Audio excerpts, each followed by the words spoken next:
Caroline Dowd-Higgins. Thank you for listening to Your Working Life, my podcast series featuring thought leaders in the career and personal growth arena. You spend a significant portion of your life at work, so my goal is to provide you with tools, inspiration, and resources so you can enjoy your career and love your life. And I am delighted to welcome my very special guest to the show today, Amy Mewborn. Amy, welcome to the show. Thanks, Caroline. I'm super excited to be here. Oh, I'm really glad. We have so much to talk about, but let me tell our listening audience all over the world about you. Amy Mewborn is a serial entrepreneur, CEO, author, and operations expert, a 20-plus year business advisor in finance, marketing, and operations. Amy has worked with business owners of large organizations such as Ford, Chuck E. Cheese, and Venturi Wine Aerator. Love that. As well as burgeoning entrepreneurs. And she's been featured on CBS, CW, Fox, iVillage, and HuffPost. And she released her best-selling book, The Great Escape, The Successful Woman's Guide to Escaping the 9-to-5. And Amy, we have a lot to talk about, so let's dive right in. What prompted you to write this book? So, first of all, the book is kind of a culmination of all of the stories of me making my transition out of corporate America into being an entrepreneur. People don't realize that sometimes that's not always an easy transition. Right. And I think a lot of times you look at someone who is a successful business owner and you don't realize sometimes some of the struggles that went in before they finally reached their success. And I really wanted to make sure that I honored that and explained to women that I believe that being an entrepreneur can be one of the most amazing and rewarding things you could ever do with your life, but it's not always going to be easy. Thank you for being so real, because so many women and men, most of my listening audience are women around the globe, but this is so appropriate for men as well. We have this idea of the perfect life, whether we're a wife or a partner or a mom or a best friend, and we've got to be in the gym and be fit and healthy and successful in our career, and it can be stressful. So thank you for saying, look, it's okay. We do not all have it together. And when you see a successful business owner, you often don't realize that maybe they've been working in that business or other businesses, sometimes for 5 years, sometimes for 20 years, before they genuinely reach the level of success that they're proud of. And I find that it's really hard sometimes to juggle everything, being a great wife, being a mom, being a good friend, taking care of yourself, all of it. It's not always easy. You talked about how you once heard Randy Zuckerberg say that you can do it all, but not alone. And I believe in that it takes a village mindset. Tell me more about that. So first of all, I think that one of the biggest things that I see with women entrepreneurs in particular is that we're so used to doing it all ourselves. Yeah. And we're often afraid to hire that first staff person or to outsource something. And it's a couple things. First of all, I think a lot of times we're afraid to spend the money. Yeah. But also I think we're afraid that someone won't do it like we would. And so we keep doing every single task ourselves. Well, the problem with that is that if you genuinely want to grow and scale a business, it's impossible for you to be doing all of the $10 an hour tasks and still be genuinely doing everything you need to do to be out in the world marketing your business, serving your clients, and all of the things that really are your unique ability. Yeah, I think actually you nailed it so beautifully. Think about it in the business model. It doesn't make financial sense for you to be doing those, let's say, administrative tasks at a lower dollar per hour, right? Do the high-level things that only you can do. Absolutely. So, Amy, let me pick your brain a little bit. You talk in the book so beautifully about how women contact you all the time who want to start their own business and they want to leave their corporate job, maybe those golden handcuffs and the security of that known entity. How do you coach them where to start? So the first thing I always want to start with is where are they financially in their current personal situation? Because the businesses that I have seen that have struggled the most have often struggled because they've been severely undercapitalized from the moment they began. So if you have just a little bit of money sometimes to throw at a problem when it comes up, you'll find that that problem is a lot less big than if you're sitting there looking at it and you're like, oh my goodness, that's going to cost me $300 to get that fixed, and that $300 is going to make or break you. So I always want to make sure that a potential entrepreneur has a personal cash reserve, that they know how much they need to make on a monthly basis to make their bills, and that they have a serious plan to make that happen. And I want to also mention that, your toolbox includes so many extraordinary skills in helping others increase revenue in their business, decrease expenses, build more profitable businesses, and gain more financial and lifestyle freedom. And what I'm hearing you say is that's what this is all about, earning the money, but also getting your life back so you're not working around the clock and can't even enjoy what you're earning. So if we're on the planet, let's just say 80 years, okay, and you basically grow up, and at age 5, you start going to school, and you do that until 18, and then you go to college, and you do that until 22 plus. And then you start working, and nowadays we're working till 65 and 70. Oh, yeah. Yeah. Then that's leaving you maybe 10 years of quote unquote fun time. Well, that's often when you're maybe struggling with some health challenges or any other number of things.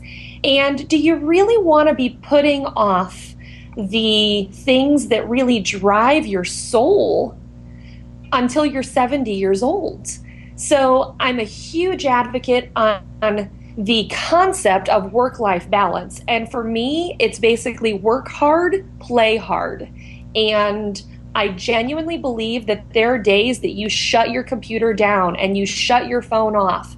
And there are very few things in my life or my business that if for one day I'm not reachable, that it's going to make everything fall apart.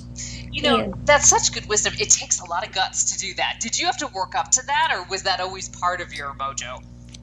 Fortunately, I think that's one of the things that came really well from corporate America for me, is that when I was at work, I gave 110% while I was there. But when I left, I genuinely tried to shut it off. Now, as an entrepreneur, that is a lot harder to do because people are really depending on us. And especially if I'm someone's one call or I'm their advisor and they're in the middle of a crisis, then I need to be available. But I can say that for me, I feel like Sundays are kind of that day that I genuinely try one day a week to let everyone that works with me know I can't always be 100% accessible to you all day on Sunday. Send me a text. I often leave my phone in another room. I will come and check it once or twice during the day, and I don't check my email. I only check my texts. And that way, if anyone needs me, they can reach me. So I'm here in Vegas right now, and I had a serious SOS from a client earlier this week, and she texted me a couple times, she called me a couple times, and she's like, I have a serious challenge right now. I am happy to drop everything and help in that case. But I genuinely believe that we all need to try to honor the fact that it's our quiet time that gives us the creativity and the ability to move our businesses forward. I really appreciate how you use the word honor, because if we honor ourselves in carving out that time, we really teach other people how to treat us. And I think sometimes if we don't put those parameters in place or set those boundaries, people will just exploit them because they don't know any better. So thank you for giving everyone permission to set those boundaries. Everyone should have a set of boundaries, because We need them with our spouse. We need them with our families. We need them with our clients. We need them with ourselves. I Yeah. mean, for me, one of the biggest boundaries I'm trying to put into place is that when I step into my bedroom, my phone does not come with me. Nice. And that's hard because a lot of times it's the last thing I check before I go to bed at night. And that's not a good habit to be in. So I believe that the only way to really have any level of work-life balance is to have some type of boundaries. Excellent. I applaud that. So, Amy, the book, The Great Escape, The Successful Woman's Guide to Escaping the 9 to 5, is not just for entrepreneurs, right? These rules, if you will, these lifestyle concepts apply to all of us, correct? Absolutely. It was really kind of written for that person that wants to do something different, do something more. But so many of the concepts are really for women as a whole because my background is finance. And what I found a lot of times, especially in very wealthy families, is that the women didn't fully participate in the financial decisions or even sometimes the financial knowledge of the families. And in the practice that I had participated in, about a third of our clients were surviving spouses. They were widows. And there's nothing like seeing a woman whose husband has just passed away. She didn't know anything about the family finances, and all of a sudden she's handed $10 million. Wow. And she comes in and she looks with these big eyes and she's like, I don't know what to do with this. And that's heartbreaking because often the kids start thinking, well, mom got all the money and now I want this, I need this, or whatever. So I feel like it's so important that women in particular genuinely understand and have some level of control in their own financial future. And Amy, I think that distinguishes you far and away from so many other business coaches, your extraordinary expertise in the financial realm. So help me understand, because so many women listening are saying, okay, I need Amy as my coach. What kinds of things do you work on as a coach with your clients? So first of all, one of the biggest things I want everyone to do is to take stock in their personal financial situation. Just like we kind of were talking about earlier, if you don't understand where you are and what you need in your lifestyle, your business is just going to be all over the board because you're never going to know, do I have enough money to reinvest into this program or into this new service or anything if you don't know that I need $5,000 a month or $10,000 a month or $20,000 a month to maintain my lifestyle. So first thing is always, where are you financially, personally, and then what do you have set aside that you can put into the business to grow what's coming into the business. And so as soon as you get a really good handle on your personal finances and then your business finances, I believe that every single woman business owner needs a good business bookkeeper. Yeah. And my background is finance. I still don't do my own books because it's really good for me, for someone else to go in, input the data, run the reports, and then I look at the reports clean. And I have a much different perspective on what those reports say than I would have if I was looking at them as I was going along. Then I'm also a huge advocate on helping someone find a great business attorney. I find women all the time that are running businesses and they started their LLC on LegalZoom and they have all these contracts with potential staff people or whatever, and those contracts have never been tested by an attorney or any type of law. And it worries me because a lot of times, if it's not set up properly, we're literally exposing our entire financial future. Right.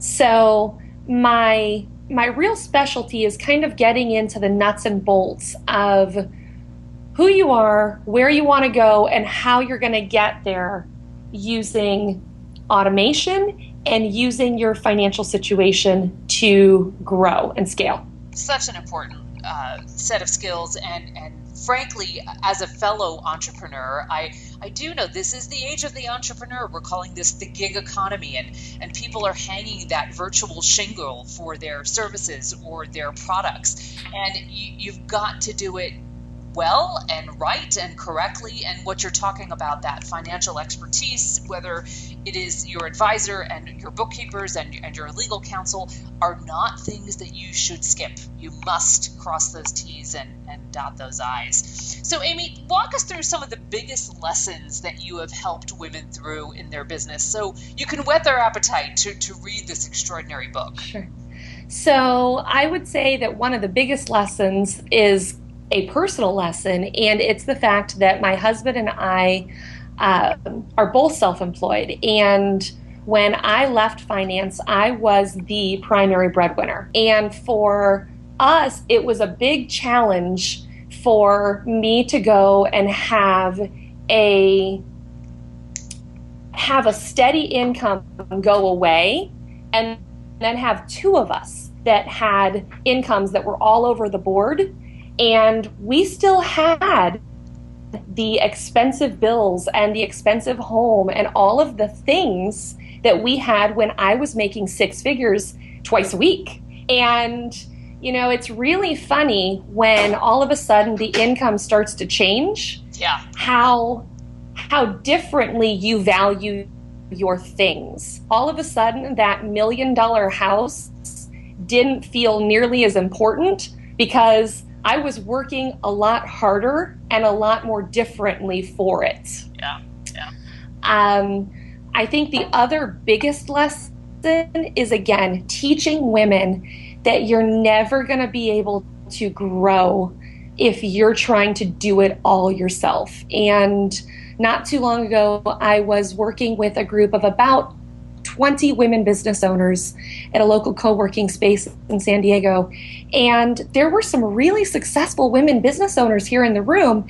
And I was surprised that of the 20 people there, only 2 of them had any type of personal or virtual assistant. And what that said to me was basically the fact that they were gonna be stuck eventually, whether they realized it then or not.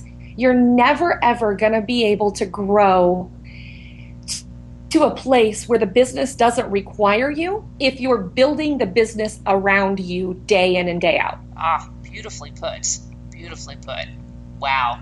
Amy, your book is extraordinary. I want to remind our listeners it's called The Great Escape, The Successful Woman's Guide to Escaping the 9-to-5. And it's particularly honest and candid. And you share such great wisdom and expertise about becoming an entrepreneur, but also getting your life back in the process. How do we follow you out in the social media realm, Amy, and how can we buy the book? Sure. So first of all, you can find the book on Amazon. It's called The Great Escape. We're actually giving it away right now to listeners of a few different podcasts, and we'll honor that to you. So you can find it at amymewborn.com/book. You can find me on social media. I'm Amy Mewborn on both Instagram and Twitter. And you can find me on Facebook as well. I'm pretty active on social media and love to connect with people one-on-one. Even if people reach out to me, have not hired me, I genuinely like to hear from women and just hear what's going on in their businesses, where they're struggling, and I love to just kind of give anything that I can. Amy, thank you so much. You're a joy. I learned a lot today. I know our listeners did as well. The book is extraordinary. I wish you continued success, and I thank you for sharing your wisdom with our global audience today. Thank you, Caroline. It's been a pleasure. And I want to thank all of you for tuning in to Your Working Life, where my goal is to help you design your career destiny so it doesn't happen by default. Career and life satisfaction is possible, and it's time to embrace what you love doing so you can do more of it. The show is now available on iTunes, YouTube, Podbean, and Stitcher. Hey, leave a comment because I always appreciate hearing from my listeners. I'm Caroline Dowd-Higgins. Take good care.